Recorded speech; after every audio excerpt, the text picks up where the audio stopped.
7 main review. We did the first impressions on the Runner's Flat YouTube channel almost exactly 2 months ago.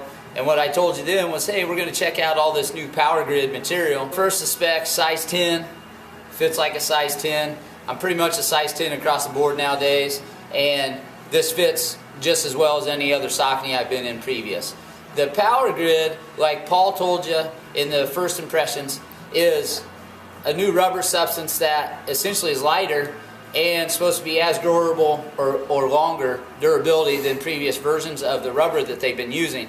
So far, I found that to be true. He really spoke to it, a shoe that feels very stable but stays lightweight, 10 ounces, and a high mileage stability trainer. That, 5 years ago, that was crazy unheard of unless you were doing minimal type shoes. This is not by any means a minimal type shoe, although it is 8mm drop. So I've had all kinds of mileage on this. I've been snowshoeing in it.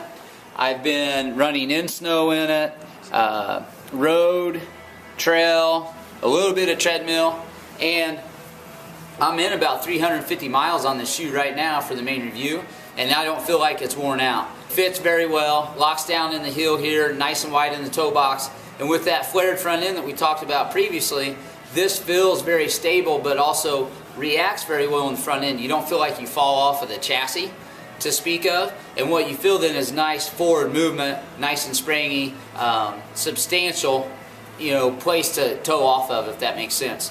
What I found with the Power Grid is essentially when the step-in feel he talked about is it's a little bit more structured cushioning that you feel when you step in. It's essentially stayed that way for me the whole time. Now the shoe broke in a little bit, feels a little smoother, but it is not a super squishy, cushy rubber that you're feeling under your foot. It's a little more substantial, supportive feeling, and I like that. I don't like to get lost in the shoe like I'm running in sand. So just know that if you want something really cushy, this probably isn't the shoe.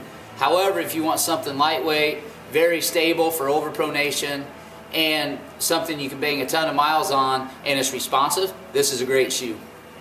I think this is going to be a 400 plus mile shoe for me, and that's really one of the first times for Saucony that I would say that. Usually they give me that 350 mile range, but this I think I'm going to go over it and feel good and stay healthy in it. What I found as far as the Power Grid goes, going outside, we ran a group run this morning, 0 degrees, worse than that with the wind chill. This Power Grid feels the same in cold weather, so taking it down below 20 degrees, a lot of shoes, if they're going to get stiff, that's when they get stiff, and what you find is they might feel great inside or in warm weather, but as it gets real cold, all of a sudden they feel like a piece of ice under your foot. These stay nice and supple while they're out there, so even though we're saying that it's a little more structured cushioning than you might be used to, it doesn't get stiff outside, so it's a great shoe year-round. Wear and tear? Yeah, looks good. Looks pretty good on there. And again, I'm up in the 300s, and so what we're finding is it's been a great shoe. And before these guys came out at 10 ounces, there wasn't really anything on the market for high mileage stability like that at 10 ounces. So far so good. That's the Saucony Guide 7.